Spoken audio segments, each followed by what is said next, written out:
بسم الله الرحمن الرحيم. هل أتاك حديث الغاشية؟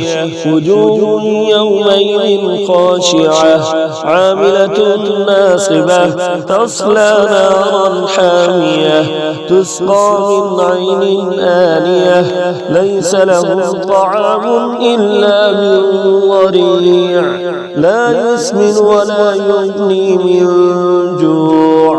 وجوه يومئذ ناعمة لسعيها راضية في جنة عالية لا تسمع فيها لاغية فيها عين جارية فيها سرر مرفوعة وأكواب موضوعة ونمارق مصفوفة وزرابي مبثوثة أفلا ينظرون إلى الإبل كيف خلقت وإلى السماء كيف رفعت وإلى الجبال كيف نصبت وإلى الأرض كيف سطحت فذكر إنما أنت مذكر لست عليهم بمسيطر إلا من تولى وكفر